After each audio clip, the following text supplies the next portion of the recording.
Hello. It is February 18th and I am outside. It's a moderately pleasant day, about 10 degrees here. And as you can see, the worms overwintered very well and turned all that compost and leaves and everything into some beautiful castings in Gilligan. And there are lots of cocoons left in here.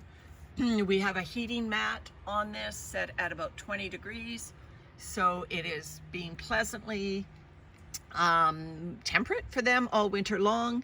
And so we are ready to put this in the garden now. We want it in the garden for March 1st. So I'm out here today. Up until now I haven't been comfortable putting my hands in here because there have been so many mushy leaves. I guess that's the remnants of an apple or something there.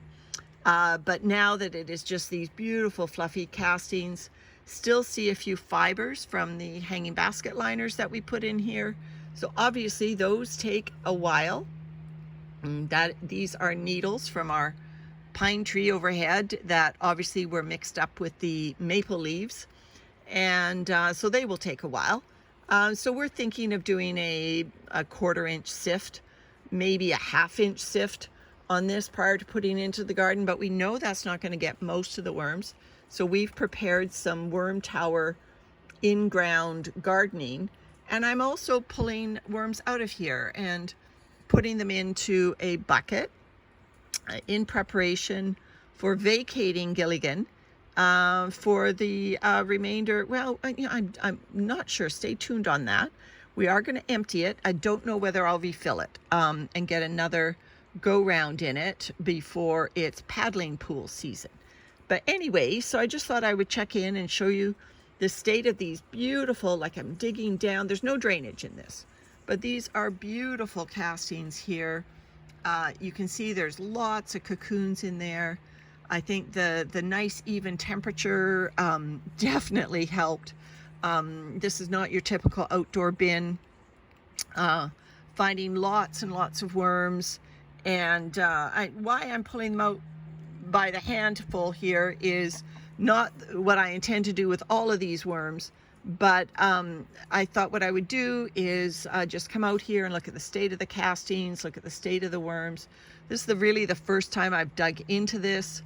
Oh, this looks to be one of those red wigglers that I put in from our garden, and I can tell because they don't have as yellow a pronounced tail on them. They are much more crimson colored. Anyway, I thought I would just look in here with my croaky throat and just see what the castings are like and confirm what I thought was happening, which is all of this is being turned into beautiful castings. Very little visible elements left other than the really obvious things, like the probably in here somewhere is going to be a pumpkin stem, these hemp fibers or coconut fibers from the hanging basket liners, and a few of the larger pieces of cardboard and a fast food container. The worms haven't finished up on those, but anything that we've put in leaf matter and whatnot is totally disappeared. I don't even see the big leaf stems that I see with my other bins when I compost down leaves. And I'll tell you, we didn't shred the leaves or anything putting them into this system. We just put them in whole. We just took them straight from the, oh, there's a worm there. We just took them straight from the garden and put them into this turtle system. So why am I pulling them out one by one? Because obviously there's thousands in here. Well, I hope there's thousands in here. Well, because I thought I would just grab some obvious ones. And what I'm going to do today is I'm going to push all these beautiful castings to one side. I'm going to clean out the edge here. Oh, and there's an escapee. I'm going to clean out this edge here and put a migration zone in here. I've defrosted some watermelon and some other yummy treats, and I might as well save that little cocoon. And I'm going to migrate out some worms, knowing that we are not going to get all the worms. I'm noticing lots of babies in here. See, there's an apple. Lots of babies in here. So, and lots, as you can see, lots of cocoons. So, not going to get all of them. However, I think I will get a lot of worms to add to my existing systems because they've bred in here all winter long with these lovely even temperatures. So I will be able to add a lot of these worms to my tower systems and whatnot. And we are creating those in-ground garden towers for any worms that do end up in our vegetable garden.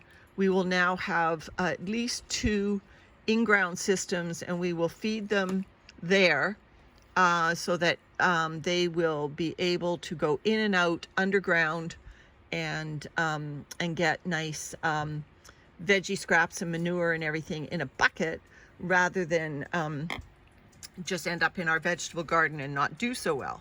So that's what we're going to do. That's our plan anyway, and I thought I would take advantage of today's nice weather to just come out here and take an initial look-see to see how things are going, and I'm delighted to say that things are looking great.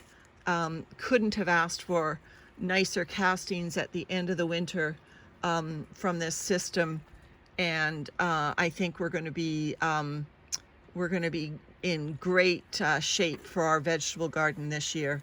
Absolutely fabulous.